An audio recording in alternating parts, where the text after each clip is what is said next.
کله چې کېدونکې یعنی د قیامت واقعه منځ راشي نو هیڅوک به د هغې د واقع کېدو دروغ ګڼونکی نه وي. هغه به لاندې باندې کوونکی آفت وي، یعنی یوه ډله به لاندې کړي او بله ډله پورته. ځمکه به په هغه وخت کې یودم وخوځولی شي او غرونه به په داسې شان میده میده کړی شي چې خورا وره دوړه به ترېنه جوړه شي.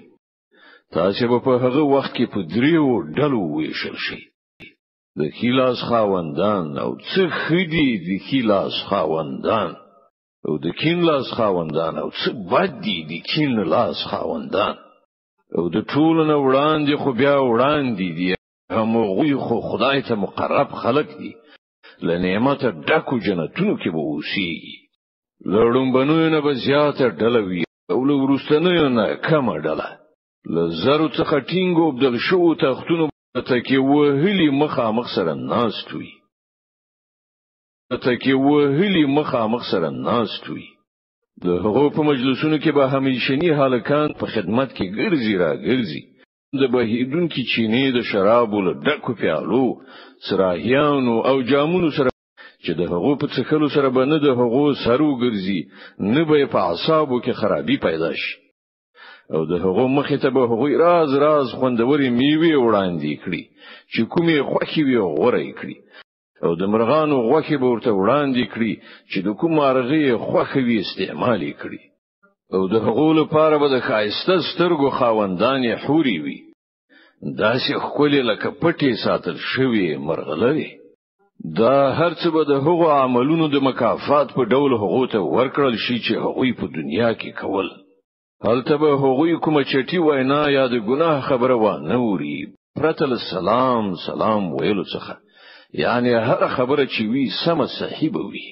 او د ښي لاس خاوندان څه ښه دي د ښي لاس خاوندان، هغوی به په بې اغزیو بیرو لاندې باندې یوه پر بلې سپرو کېلو او تر لرې پورې خروشو سیورو او په هر وخت بهیدونکو اوبو پریمانه میوو هیڅ کله پایته نه رسیدونکو او بې سپما بې امنه شو او په لوړو فرشونو کې به وي.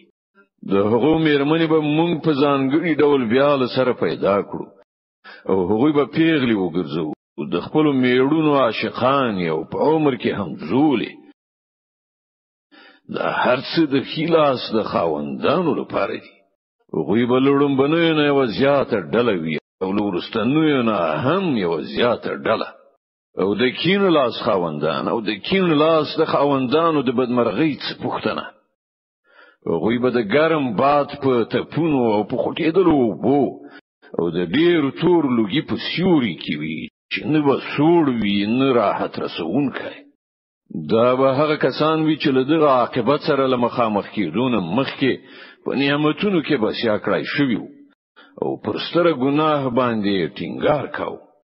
او ویل به آیا کله چې مونږ خاوري شو او تش هډوکي شو نو بیا به راپاڅول شو، او آیا زمونږ هغه پلرونه نیکونه به هم راپاڅول شي چې مخکې تیر شوي دي؟ ای پیغمبره دوی ته ووایه په باوري ډول مخکنی او وروستني ټول یوه ورځ ارومرو راغونډ کړای شي چې د هغې نیټه ټاکل شوې ده.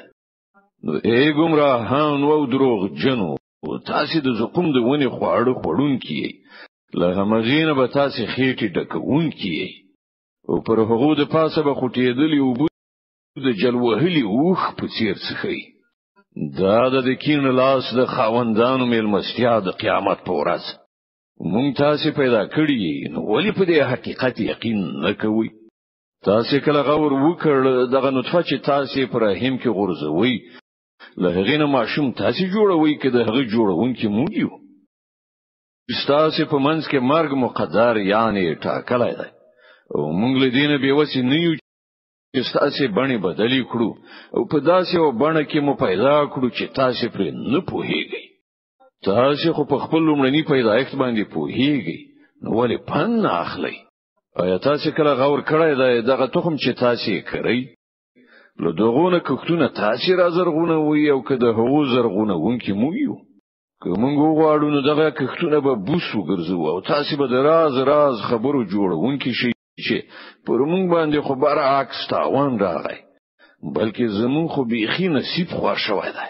تاسو کله په غړېدلو سترګو کتلی دي دغه اوبو چې تاسو څخه د تاسو له ورېزو نه راوړولې دي یا د دې ورونکي مونږ یو کوم غواړو نو دا به سختي تر وی کړو نو ولې شکر نه باسي. کله مو دا فکر کړی دی دغه اور چې تاسو بلوي د دې ونه تاسو پیدا کړی ده او کله هغه پیدا کوونکی مونږ یو. مونږ هغه د پزړ کولو وسیله او د اړو کسانو لپاره د ژوند متاع ګرځولې ده.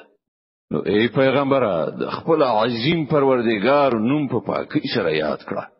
نو نه زه د ستورو په ځایونو باندې قسم خورم او کو په هیګې نو دا ډیر لوی قسم دی چې دا یو لوړ مقام قرآن دی او یو محفوظ کتاب کې ثبت هغه نه مسح کوي مگر پاک خلق یعنی په اوداس سره. دا د عالمانو پروردگار نازل کړای دی. نو آیا له دغه کلام سره تاسو به اعتنائی کوئ او په دغه نعمت کې تاسو خپل برخه دا ټاکلې ده چې دروغ یې ګڼئ؟ اوس که تاسو د چا محکوم نه یې او په خپل دغه انګیرنه کې رښتینی نو کله چې د مړ کېدونکي ساس تونی تر رسیدلی وي او تاسو په سترګو کتونکي چې هغه مړ کیږي په هغه وخت کې د هغه وتل ساو ولې بیرته نه راولي. په هغه وخت کې ستاسو په پرتله مونږ هغه ته زیات نږدې یو خو تاسو نه وینئ. نو که تاسو ګمان کوئ چې د خپل کړو له کبله به جزا و نه وینئ ولې خپل صابر ته نه راګرځوي کړیا وایونکي.